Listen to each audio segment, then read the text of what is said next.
Aga tere tulemast järjekordsesse saateossa ja olen saatejuht Evelin Puusepp ja täna on mul külas Henrik Välja. Sa oled ühest väga põnevast liidust, et metsateemad kõnetavad iga eestlast. Oled Metsa- ja Puidutööstuste Liidu tegevjuht. Tere tulemast saatesse. Tere! Meil on taaskord teemaks e-veose lehed ja kui metsateema laual on, siis tavaliselt see keskkonnateema ja roheteema tuleb ka kohe niimoodi kaasa. Palju te olete viimaste aastate jooksul seda keskkonnateemat ja logistikat omavahel üldse koos vaadanud? Keskkonnateema tervikpildis on metsa- ja puidusektoris alati kaasas käinud. See on alati olnud osa meie elust ja meie tegemistest. Mis puudutab seoseid logistikaga, siis siin selgelt on kaks tahku keskkonnasäästlikkusest lähtuvalt, mida hinnata minu hinnangul oluliseks. Esimene neist on veoste koormate küsimus, ehk siis me oleme pikka aega töötanud selle nimel, et metsaveosed saaksid olla suurema koormaga, kui Eestis tavapäraselt on lubatud. Kui me muidu räägime 40 tonnistest või 44 tonnistest veokitest, siis täna ümarpuidu vedude puhul õigete veokite kasutamisel me oleme jõudnud 52 tonniste vedudeni. Meie eesmärk oleks jõuda 60 tonniste vedudeni. Oho, päris suur vahe iseenesest. Et kuna metsaveokid on disainitud pehmetel teedel sõitma, siis nende pinnase koormus on suhteliselt väike ja kui me veame rohkem kaupa ühe koormaga, siis me kulutame kokkuvõttes sellega vähem kütust. Ja kuidas see on veoselehtedega seotud riigipoolne ootus on olnud, et sellisel juhul oleksid need veokid jälgitavad. Okay. Nende veokitega ei saa minna kõikidele teedele, meil on erinevad sillad või teede seisukordades põhjustatud piirangud, mida siis riik targa tee rakenduses meile ette seab. Et selleks, et nendes kohtades, kus on võimalik neid koormaid suurendada ja sellega vedamise keskkonnamõju vähendada, on tegelikult vajalik kogu see protsess muuta digitaalseks, et ta oleks operatiivne, jooksvalt jälgitav ja hästi juhitud. Kas ma saan siis õigesti aru, et see kõlab nagu ausalt öeldes sellisele lihtsale inimesele, kes väga palju metsandusest ja metsavedudest ei tea, et sa paned nagu veel suurema masina teele sõitma ja tavaline inimene kardab kõige rohkem seda, et sa rikud mu kodutee ära selle suure veokiga. Aga saan siis aru, et see suur veok on siis nii ehitatud, et tegelikult ta teele ei tee rohkem kurja, kui see eelmine 40 tonnine masin. No, need veokid, mis me kasutame, on ju enamasti Skandinaavia päritolu. Ja Skandinaavias on lubatud koormad erinevates olukordades 76 tonni kuni isegi teatud teedel 90 tonni. Meil on siis ju veel alles minna. No geoloogia kahjuks meil ei võimalda tõenäoliselt minna päris sellele tasemele, kus ollakse Skandinaavias, aga need veokid on disainitud väga suurte koormate jaoks ja meil on nendele veokitele pandud rohkem telgesid, topeltrattad, et seda koormust hajutada. Ja mis puudutab seda teede küsimust, siis ega eesmärk on ju, et siis toimub vähem sõite. Tõsi. Et me saame teha vähem sõite ja sellega vähendada seda koormat. Selleks on muidugi täna, et edasi liikuda nüüd selle täna tasemelt on veel vaja lubada natukene pikemaid veoseid, just selle nimel, et neid telgesid lükata üksteisest kaugemale ja siis seda koormust teele rohkem ära hajutada, et ei oleks nii suurt probleemi. Aga üldiselt vähem sõite, vähem kulumist, suurem turvalisus, suurem keskkonnasõbralikkus. Saad sa kuidagi öelda ka või kokku võtta selle, et kui palju nagu näiteks neid metsa- ja puiduveoga sõite Eestis üldse näiteks aasta jooksul tehakse? Et mis numbritest me räägime? Ja kui palju meil on võimalik vähendada sealt? Suurusjärk on, et meie e-veose lehesüsteemist, mida Metsa- ja Puidutööstuse Liit haldab aastas on 350 000 veoselehte, kuni 400 000 veoselehte sõltuvalt. See ei ole siis ainult ümarpuu, vaid tegelikult selles süsteemis veetakse ka hakkepuitu, pelleteid, mingil määral ka põllumajandussaaduseid, aga see on selline suurusjärk. Aga see on siis, kas üks veoseleht võrdub üks sõit, küsin siis ka veel niimoodi?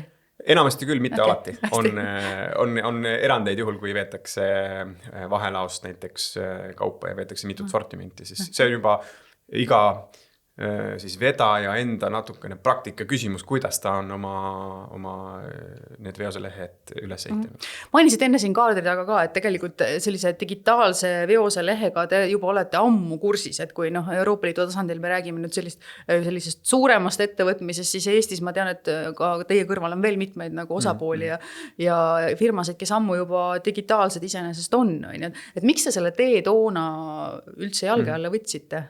No meie võtsime selle tee jalge alla käivitasime selle projekti umbes aastal 2008. No, see on aega juba mööda läinud. Töösse rakendus ta aastal 2010 ja ma arvan, et viimased 10 aastat on tegelikult valdav enamus ümarpuu vedudest toimunud e-veoselehtedega. Ja põhjendusi on siin mitmeid. Üks põhjendus on selles, et metsamaterjali veoseleht on oma info hulgalt üks mahukamaid üldse. Hoopiski, mitte näiteks kullavedu?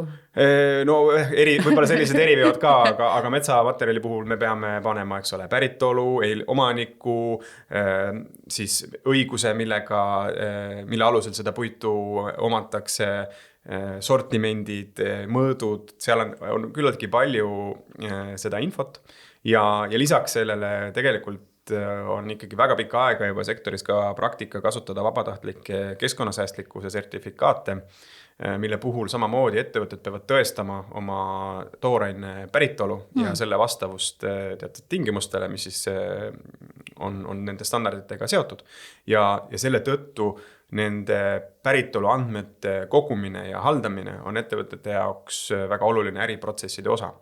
Ja kui me nüüd kujutame ette, kuidas see vanasti käis, tööstuse väravasse saabub veoauto, mees jookseb sealt selle paberlehega välja, lükkab selle aknaluugist sisse, eks ole, võib-olla saab vihma, kes kelle käekirjast aru saab või ei saa. Selliseid kvaliteediprobleeme ja protsessi puudujääke oli hulgaliselt. Ja suuremate ettevõtetega rääkides üleminek võimaldas neil vähendada töötajaid seal vastuvõtupunktis mitmeid, ehk siis kasvatada efektiivsust. Sa mainisid oma jutus ka seda, et selline sinu igapäeva valdkonna selline e-veoseleht on üks keerukamaid üldse. Et miks seda kõike vaja on seda infot? Et tegelikult võib ju olla nii, et võetakse ühest kohast kast peale, viiakse järgmisse kohta, kast antakse üle ja ongi transport nii-öelda tehtud, et võtad palgi peale, viid kohale, annad üle ja ongi korras. Et mida siis sellega, et nii palju andmeid küsitakse, üritatakse valdkonnas nagu teha või miks seda üldse vaja on? No esiteks on see meilt seadusega nõutud. See on alati nii, et midagi nõutakse, eks ole, selleks, et vältida ebaseadusliku materjali turule liikumist ja tekkimist, et välistada üldse see võimalus. Me mäletame neid aegu, kus nii oli, eks ju. Et oleks üldse võimalik sellega teha. Ja ega täna need nõuded ja regulatsioonid aina karmistuvad. Meil on peatselt lisandumas Euroopast raadamise määruse nõue, mis tähendab, et iga Euroopa Liidu turule lastav metsanduse, puidu, ka põllumajanduse või toidu toode peab olema registreeritud Euroopa Liidu andmebaasis, saama omale identifikaatori ja peab tõestama, et sellega ei ole kaasanud siis metsamaa raadamist põllumaaks.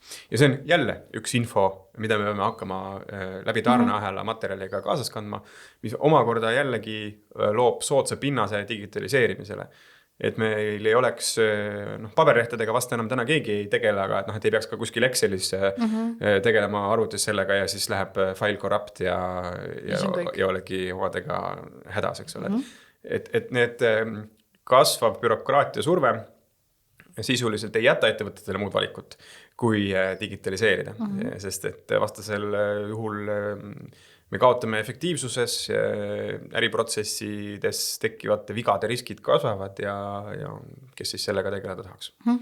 Kui heas konkurentsis me oleme näiteks oma metsa- ja puiutööstusega võrreldes lähiriikidega? Võib-olla ärme siis kohe niimoodi Soome kallale läheme, vaatame näiteks Läti-Leedugi, et kuidas meil metsamajandamisega edeneb, et väga hea mõte iseenesest, et metsamaast ei saaks põllumaa. See tähendab minu jaoks kohe seda, et nii-öelda mets kui ühiskonna kopsud on heas korras, et kui me metsa maha võtame, siis ei ole ju ka varsti kuskil meil endal elada. Et kuidas meil endal Eestis läheb metsandusega? No ma arvan, et meil läheb hästi, aga väljakutsete rohkelt. Ehk siis üldiselt meil on välja arenenud päris tugev metsandusettevõtete niisugune kogum, meil on arenenud välja väga tugev mehaanilise puidu väärindamisega tegelevate tööstuste kogum, ehk meil on ka tugev teadus metsanduse teemadel, et me oskame oma metsa majandada, me oskame seda puud sealt välja võtta ja seda viia tööstusesse, kus temast teha head toodet. Kui võrrelda siin, ma ei tea, Läti, Leeduga, ma arvan, et siin väga suuri erinevusi ei ole. Võib-olla meie see puidu väärindamise tööstus on veidi rohkem arenenud ja omavahel väga tugevas konkurentsis, mis põhjustab seda, et tihti Eestis puu on kallim kui lähiriikides. Hea uudis metsaomanikule kindlasti. Võib-olla väljakutse veidi eksportivale tööstusele kõrgemate sisendhindadega hakkama saamiseks. Aga mis seal salata, täna Lätis on siin viimastel aastatel väga jõuliselt investeeritud, et ma usun, et tegelikult see vahe ei ole enam nii väga suur. Ja teisalt selgelt Eesti on selliste keskkonnaeesmärkide seadmisel olnud ülejäänud Euroopast minu hinnangul ambitsioonikam. Ongi nii? Oskad sa mõne näite kohe siia tuua? Jah, kui me võtame ka meie kaitsealade laienemise viimastel aegadel, meil on siin iga aasta hinnanguliselt 1% metsamaast liikunud majandusmetsast kaitse alla päris pika aja jooksul. Seal siis raiuda ei tohi üldse? Sõltub natukene kaitsekorrast, kas ei tohi üldse või tohib väga vähesel ja piiratud määradel. Ja see on nagu selgelt koht, kus me oleme jällegi naabritest läinud ette, ambitsioonikamaid eesmärke seadnud ja keskkonna huvides, mis seal salata mingil määral majanduse arvelt. Et see täna on hakanud mõjutama meie sektori investeerimiskeskkonda, see on tõsi, et ongi näha, et Lätis investeeritakse küllalt palju, Eestis mitte nii väga, sellega see vahe on vähenemas. Aga täna võib siiski öelda, et Eesti tööstuse baas on nii tugev, et kui turul on nõudlus tugev, siis me suudame tõmmata materjali ka ümberkaudsetest riikidest Eestisse nii-öelda sisse. Kuidas sa seda hindad, et iseenesest minul kui kodanikul on hea nagu kuulda, et kogu aeg on järjest rohkem neid alasid, kus metsa ei raiuta või siis tehakse lihtsalt hooldusraiet seal, järjest rohelisem on meie riik, mis niigi tegelikult on väga suures osas metsaga kaetud, aga nüüd kuulen, et nad teisipidi ettevõtlusele mõjub see halvasti ja nüüd kus me seda metsa siis toome, kes meile siis seda müüa tahab? No Lätist toome täna meil metsa, seal on selgelt ju lihtsalt ainult väike maismaa piir ja kui Eesti tööstusettevõte on lähemal kui Läti tööstusettevõte, siis on väga lihtne teha nii, et see puit jõuab Eesti tööstusesse. Kui siin olid nõudlus väga kõrge sellisel ajal ja olid tormikahju Skandinaaviast, tuli meile ümarpuud sisse ka Skandinaaviast, ka Poolast. Tasub vedada, on see keskkonnasäästlik? See on laevadega tasub. Hästi, mitte maismaatranspordiga. Mitte maismaatranspordiga, laevadega teda vedada saab. Aga loomulikult oma olemuselt puidutööstus peaks olema peamiselt kohaliku tooraine põhine, sest et vähemasti kui me räägime nii-öelda ümarpuu väärindamisest, sest et ümarpuu, kui me paneme ta hunnikusse, siis selles hunnikus on 50% õhku. Ja kui me nüüd seda puud edasi töötleme, siis sealt kaob veel umbes 45–50% materjalist koor, mis tekib saepuru, mis tekivad servajäägid ja siis me ka kaalu mõttes kuivatame sealt vee välja ja eks siis, et kokkuvõttes, et ümarpuu transportimine on üsna ebaefektiivne tegevus ja seda võiks teha nii lühikese maa taha kui võimalik. Kuivatatud saematerjal selle eest on juba selline tihe kerge kaaluga ja hästi liigutatav kaup, et seda saab suuremate distantside vahele vedada ja täna seda ka päris palju liigub. Näiteks on Eesti Soome kuuse saematerjali ekspordi sihtriik number 2. See on päris huvitav uudis. aga mainisid seda, et Lätist jälle, eks ju, toome ka materjali Eestisse. Mida see e-veose lehe vaates tähendab või siis digitaliseerimise vaates? Et ma saan aru, et siin Eestis juba olete väga pikalt toimetanud, kõigil on asi selge, tulevad lihtsalt uued seadused, määrused, aga naabritega koostööd tahavad lätlased üldse mingisugust digitaalset vahendit kasutada? Ütleme nii, et või oleme seal? Siinkohal on olnud tööstustel võib-olla mõneti ka jõuõlg, öeldes, et kui tahad tuua, siis pead kasutama. Väga õige, mõistlik. Siis, et suurtööstused on saanud siinkohal turgu kujundada, turgu muuta, standardeid seada. Ja täna meie e-veosele süsteemi on ka Läti ettevõtteid liitunud, kes Eesti ettevõtetele oma materjali toovad. Ja selline protsess igapäevaselt käib. Sellega nüüd tehniliselt e-veose lehtedest ja digitaliseerimisest rääkides hakkab kaasnema väga palju väga peenikesi nüansse, millega on vajalik tegeleda. Aga need ei ole loomulikult midagi ületamatut ja igal juhul on soov, et asjad liikuksid digitaalselt. See oli väga, väga huvitav, hea mõte tegelikult, see jõuõlg alati kõlab hästi kuidagi kurjalt, aga kui me vaatame nagu sellist e-veose lehtede kasutusele võttu nagu laiemalt, siis tegelikult on sul täiesti õigus, et jõuõlg on tööstuste käes. Et kui tööstus ütleb, et mina võtan vastu ainult digitaalset dokumenti ja paberi peal enam vedajat ei võta endale koostööpartneriks, siis tegelikult vedaja ei olegi nagu, tal on 2 valikut, eks ju, kas lõpetada oma tegevus või siis leida endale uus koostööpartner, kui ta tahab paberi peal jätkata. Kas on sul äkki mõni selline kogemus, kus näiteks mõni Läti ettevõte varasemalt oli ainult paberi peal ja tänu sellele, et ta Eestis hakkas nüüd tarnima toorainet, võttis ka selle digitaliseerimise tee jalge alla endale? Mul sellist konkreetset näidet ei ole, aga ma tean, et Lätis samamoodi enda e-veose süsteemi arendatakse metsapõldusektori spetsiifikast lähtuvalt, et meie ühiskonna areng on täna ju selline, et me sisendinad kasvavad, palgad ju kogu aeg kasvavad ja me tahamegi, et palgad kasvaksid. Isegi tahaks. Ja, aga selle jaoks, et ettevõtted selle käigus edukad saaksid olla, nad peavad kogu aeg efektiivistama ja kogu aeg leidma viise siis, kuidas endiselt kasumis püsida ja digitaliseerimine on see üks tööriist sellest üle saamiseks, nii et ma leian, et ei ole mõtet kulutada energiat sellele vastuseismisele. Pigem tuleb see panna enda kasuks tööle, et hakkama saada kasvava bürokraatia hulgaga, et hakkama saada kasvavate sisendkuludega tööjõu näol, et see on abivahend, mitte probleem. Sinu käest on kõige õigem vist küsida seda, et me oleme siin varasemate saate külalistega arvutanud siia ja sinna poole, et kui aastas on näiteks 1000 e-veose lehte versus oleks et paberi peal, kui palju me puitu kokku hoiame. Et see on olnud nagu siiamaani selline hea näide, et mitu puud jääb raiuma, aga sina oled täiesti õige inimene, kelle käest seda küsida, et ma ei oodanud, et selline valdkonna inimene laua taha tuleb, aga oleks selle küsimuse kohe lasknud siin ära rehkendada, et siis oleks teistega saanud arutada, kas see vastab tõele. Selleks peaks natukene paberi peal rehkendama siiski. Ma võin sulle anda, kui sa soovid. Et tegelikult siin on võib-olla üks asi vaja ära klaarida, et kui võtta selline holistiline pilt keskkonna küsimustes, siis mis seal salata, ega serverid tarbivad ka oma energiat ja kõik need digitaalsed süsteemid tarbivad ka oma energiat, et kas seal on nüüd sellest paberi vähendamisest väga suur keskkonnaalane võit. No ma ei julgeks seda ilmtingimata väita. Paber on tegelikult huvitaval kombel üks väheseid asju, kus meil on täna toimiv ringmajandus.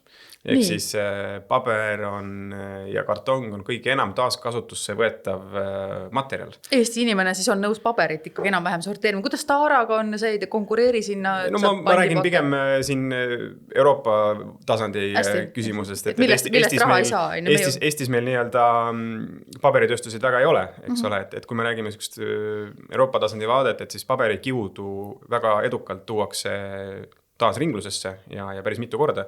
Et tegelikult paber on selles mõttes täitsa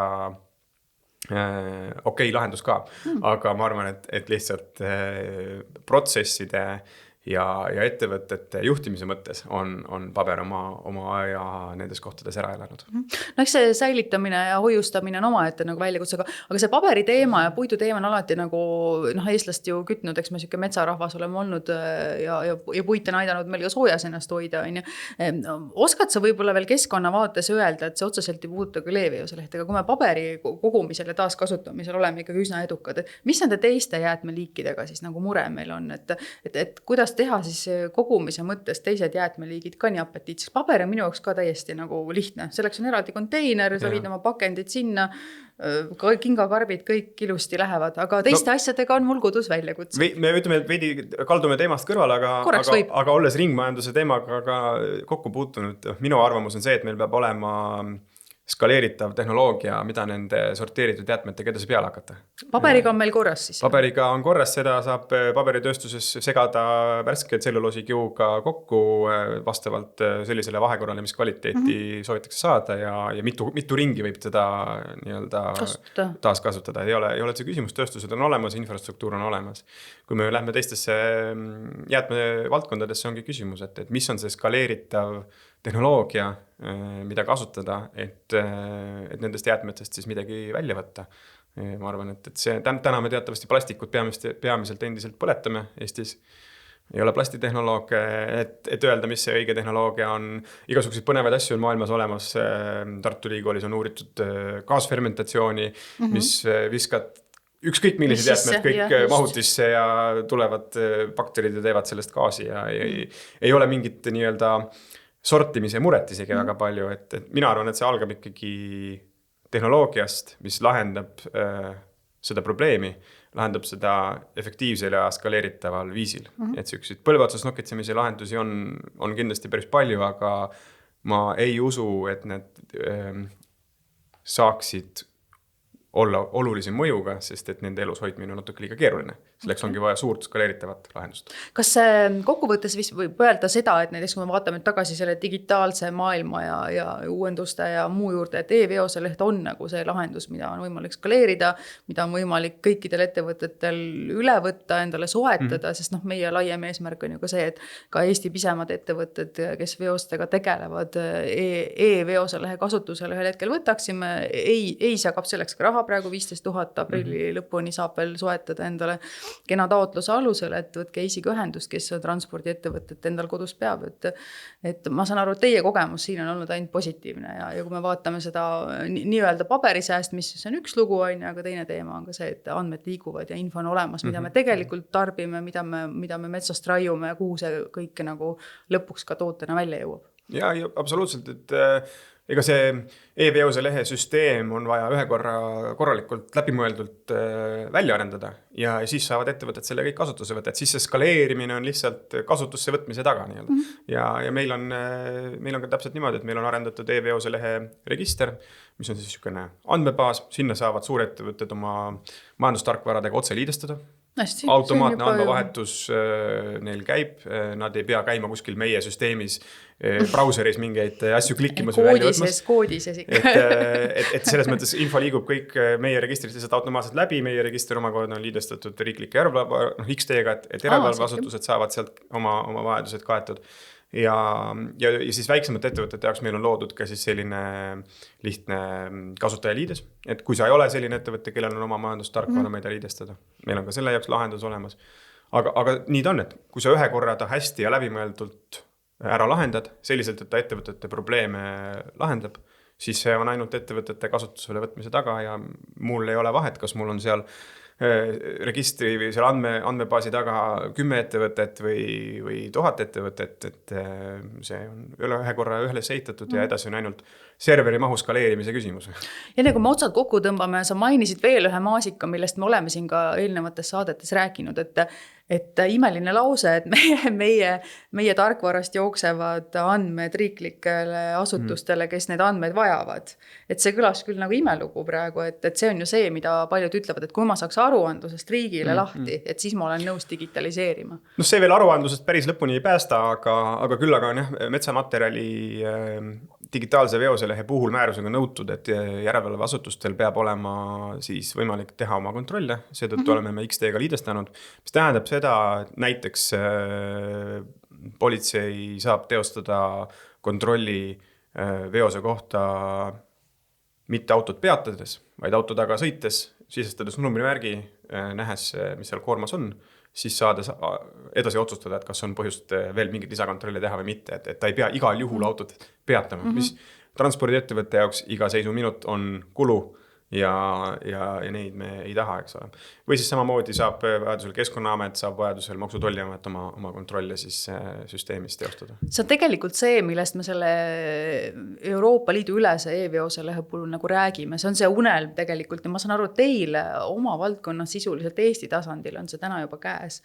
Aga sellega ongi sobilik kokku võtta, et väga, väga põnev vestlus ja aitäh, et sa tulid ja loodame, et siis seda metsa ja tööd jagub ja nii, et ka inimestele jagub ka metsaala, kus käia, jalutada ja seini korjata. Nii et aitäh sulle tulemast. Aitäh ja edukat digitaliseerimist!